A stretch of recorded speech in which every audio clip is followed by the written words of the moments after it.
का, नज़म का और सबक का खुलासा लिखने का तरीका कि एग्जामिनर जो है वो नंबर पढ़ के नहीं देते, पढ़े बगैर ही नंबर लगा देता है। कैसे लगाता? हाँ देखिए, वो तशरीह, मजमून, खत, दूसरी चीजें पढ़े बगैर नंबर लगा सकता है, लेकिन नज़म और सबक के खुलासे को वो ये नजर लगा के पढ़ता है। वो देखता है कि 6-7 लाइनों का खुलासा बच्चे ने पूरे साल में याद नहीं किया, पढ़ा नहीं, लिखा नहीं, अच्छा उसने और क्या किया होगा, फिर वो आपको गप्पी समझता है और फिर पूरे पेपर के एवरेज नंबर लगाता है। एवरेज नंबर खुलासे में से 10 में से 10 आएंगे इंशाल्लाह आपके। हाँ। एक नज़म का आता है और एक सबक का आता है। आज किसका खुलासा? दोनों ही सिखाएंगे। नज़म 3 इसके खुलासे के असूल है। बिस्मिल्लाहिर्रहमानिर्रहीम। अस्सलाम वालेकुम डियर स्टूडेंट्स, आपको आपके अपने चैनल लर्न विद लिम्स के ऊपर खुशामदीद।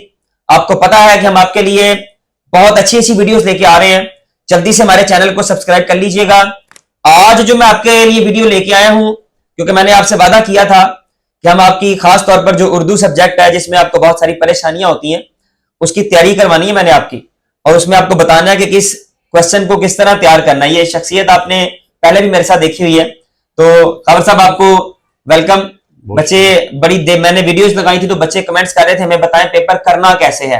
आपने बच्चों को ये गाइड सारा कर दिया था कि उर्दू के पेपर की अहमियत क्या है, लेकिन उसमें बच्चों ने पेपर किस तरह से करना है उसके लिए बच्चे बड़े कमेंट्स कर रहे थे, पेरेंट्स कमेंट्स कर रहे थे, टीचर्स कमेंट्स कर रहे थे कि हमें थोड़ा सा गाइड कर दें। तो पहले तो ये बताइए कि आज बच्चों के लिए कौन सा सवाल जो है वो आप लेके आए हैं जो बच्चों की तैयारी करवाने के लिए? अच्छा सर, मुझे भी पता चला था कि बच्चे बड़े बेताब हैं, कहते वो पेपर दिखाएं हमें।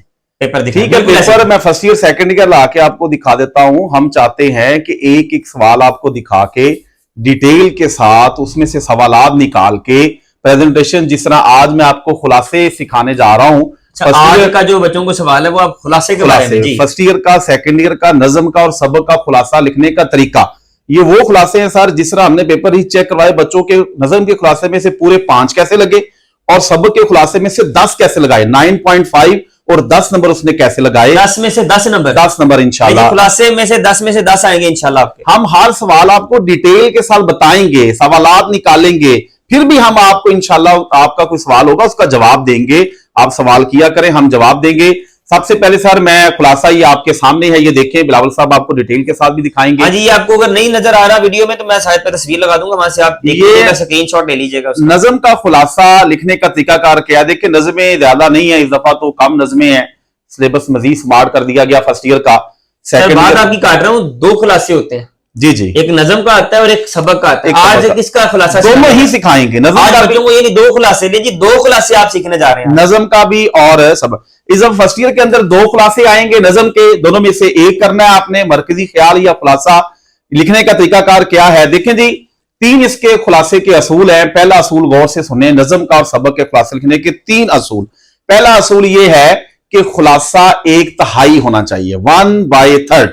जो आपने सबक पढ़ा है, जो आपने नज़म पढ़ी है टेक्स्ट बुक से, उसका तीसरा हिस्सा होना चाहिए खुलासे का। फिर दूसरा इसका पॉइंट यह है कि खुलासे की तरतीब वही होनी चाहिए जो नज़म के अशआर की है और सबक के पैराग्राफ की है। और तीसरा यह है कि मफहूम वही होना चाहिए जो हफीज ताइब ने हम्द का लिखा है और शिबली नुमानी ने जो सबक का खुलासा अखलाक नबवी का लिखा है, वही होना चाहिए। अपने पास से कोई बात नहीं लिख सकते। हम्द की तारीफ हम करना चाहें, अल्लाह ताला की तारीफ तो और खत्म हो सकते हैं लेकिन तारीफ खत्म नहीं हो सकती। नबी की तारीफ करना चाहें और खत्म हो सकते हैं, तारीफ खत्म नहीं हो सकती, लेकिन वही करनी है जो आपने यहां से पढ़ी, जो शिबली नुमानी ने या हफीज ताइब ने लिखा। जैसे फर्स्ट ईयर के अंदर हम्द है, मौलाना जफर अली खान ने लिखी। जैसे पहला पेपर है मनाकिब उमर बिन अब्दुल अजीज, वही बात करनी है जो वहां पे की गई है। सर आपने ये जो 3 चीजें बताई हैं उसमें से पहली चीज जो आपने बोली, मैं क्योंकि हालांकि अब उर्दू मेरा सब्जेक्ट नहीं है, पढ़ी तो मैंने भी है, आपने कहा जी 1/3 लिखना है, 1/3। चले सबक तो आपने कह दिया 1/3 लिखना, वो तो मुझे पता चल रहा है, उसकी जितनी लेंथ है उसका 1/3 कर देना। जी जी जी, बच्चों के ज़हन में भी अभी सवाल चल रहा है कि नज़म का जो खुलासा है उसमें तो अशार होते हैं। जी जी जी, उसमें 1/3 का क्या मतलब है? अगर उसमें सपोज करें 9 शेर है तो उसमें से 3 शेर लिखेंगे, उसमें 1/3 का क्या मतलब है? ये बच्चों के ज़हन में सवाल, आपके सवाल मैं कर रहा हूँ, ये खबर साहब। जी बहुत अच्छी बात सर, आपने बड़े अच्छे तरीके से ये सवाल किया। देखिए बेटा, ये नज़म का खुलासा 1/3 तरतीब के साथ, मफहूम के साथ लिखने का मकसद ये है। 1/3 का मतलब ये है कि हर शेर का मुख्तसर मफहूम तरतीब के साथ वही लिखना है जो इसके अंदर बयान किया गया है। हर शेर का मुख्तसर मफहूम लिखना ही 1/3 एक तिहाई होता है सर।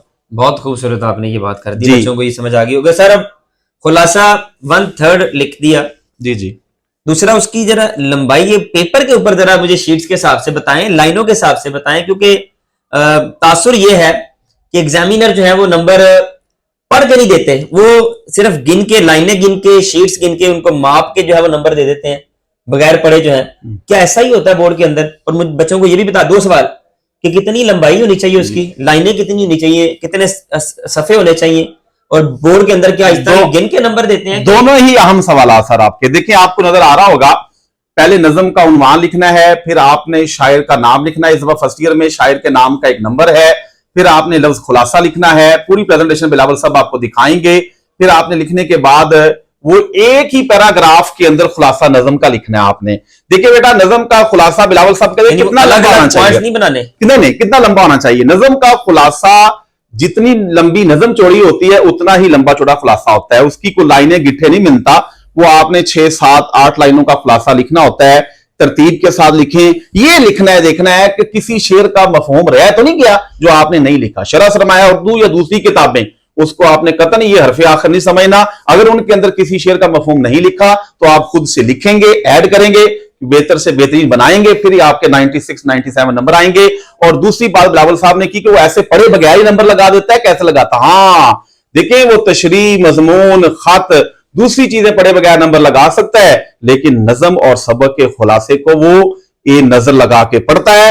वो देखता है कि 6-7 लाइनों का खुलासा बच्चे ने पूरे साल में याद नहीं किया, पढ़ा नहीं, लिखा नहीं, अच्छा उसने और क्या किया होगा। फिर वो आपको गप्पी समझता है और फिर पूरे पेपर के एवरेज नंबर लगाता है। एवरेज नंबर इसी से आपका अंदाजा लगाता है, बोल के दिखाते हैं नज्म के खुलासे से आपका अंदाजा लगाता है कि आपने नज्म के, ये नज्म के खुलासे से आपका अंदाजा लगाता है कि आप कितने पढ़ने वाले बच्चे हैं। आपने पढ़ा है, याद किया कुछ, या आप गप लगाने वाले हैं, या आप ऐसे नंबर ले। सर ये नज्म का खुलासा कितने नंबर का होता है? ये 5 नंबर का होता है। 5 नंबर का। ये देख लीजिए जी, ये मैं तस्वीर भी लगा देता हूँ। ये इतने ऐसा लिखने का 5 नंबर है, और आपने लिखना ठीक है तो आपको 5 नंबर पूरे मिल सकते हैं। अगला सर ये खुलासा जो है अच्छा जी, अगला आ गया सबक का खुलासा। नज्म के खुलासे की बातें सारी हो गई हैं। नज्म का खुलासे में कोई आपने शेर, हवाला, कौल या हदीस नहीं लिखनी, बिल्कुल एक पैराग्राफ में लिखना है। और एक पैराग्राफ में लिखने के बाद आपने कोई 5 लफ्ज जो हैं वो अहम अल्फाज, कोई इसमें मारफा, खास चीज, जगह या काफिया या कोई अहम चीज इस्तेमाल हुई है उसके अंदर, वो शेर के अंदर इस्तेमाल किया है, उसको आपने मार्कर से हाईलाइट कर देना। ज्यादा नहीं करना, संजीदगी खत्म नहीं करनी उसकी नज्म के खुलासे की। आपने 4 से 5 लफ्जों को हाईलाइट कर देना है। ये आपके सामने है खुलासा प्रेजेंटेशन, बिलावल साहब आपको दिखा देंगे। अगर फिर भी आपका क्वेश्चन है हम इंशाल्लाह आपको दिखाएंगे। अब आ गया सबक का खुलासा। सबक के खुलासा भी ऐसे ही है, 3 ही इसके वो असूल है, एक तिहाई हो और तरतीब वही हो और मफहूम वही होना चाहिए। प्रेजेंटेशन आपके सामने है, ना आपने सबक के खुलासे में गप लगानी है, ना आपने नज्म के खुलासे में गप लगानी है। देखिए मैंने पहले बताया कि हम अल्लाह की तारीफ जितनी मर्जी कर सकते, लेकिन वही करनी जो शायर ने यहां पे की। अखलाक के नबी, अल्लाह के नबी की अखलाक पे लिखना शुरू कर दे, कलम खत्म हो सकते हैं, स्याही खत्म हो सकती है, औराक खत्म हो सकते हैं, तारीफ खत्म नहीं हो सकती। लेकिन शिबली नुमानी ने जिस तरह तारीफ की वही बात लिखनी है, उसी तरतीब के साथ खुलासा लिखना है। जिस तरह उनका पहला है जी मुदावमत अमल, उसका आपने उसके बारे में लिखना है। हुस्ने खुल्क नबी पाक सल्लल्लाहु अलैहि वसल्लम, फिर आपने इसार, तरतीब से ऐसे आना है, तवाज़ो, फिर आपने बच्चों पर शफकत, फिर लुत्फ़े तबा, फिर औलाद से मोहब्बत। इस तरह तरतीब के साथ, जिस तरह तरतीब के साथ टीचर आपको सबक पढ़ाता है उसी तरह आपने लिखना है। और ये 1/3 होना चाहिए, एक तिहाई होना चाहिए। ये तकरीबन बनते हैं आपके 2 सफ़हात। 2 सफ़हात से मुराद एक ये और एक ये सफ़ा, ठीक है। और आपने 10 अल्फाज को मार्कर के साथ हाईलाइट करना है। ये आपको इंशाल्लाह 10 अल्फाज मार्कर से हाईलाइट करने के बाद ऐसे ही देखें, मैं आपको दिखा पाऊं। नज़म सबक का उन्वान है, कौन सा खुलासा लिखना है, 2 आएंगे, दोनों में से एक करना है। मुसन्निफ के नाम का एक नंबर है खुलासा, फिर आप यहां से शुरू करेंगे, फिर आप यहां पे आके इख्तिताम करेंगे। जैसे इसने लिखा है जाविया, इसका माखज भी लिखा है, यहां पे इख्तिताम करेंगे। आगाज आपका बिल्कुल किताब के मुताबिक होना चाहिए, इख्तिताम जो है वो किताब के मुताबिक होना चाहिए। इख्तिताम और आगाज अच्छा नहीं होगा, क्लासे में अच्छे नंबर नहीं मिलेंगे। 10 नंबर आए इंशाल्लाह, 10 आएंगे।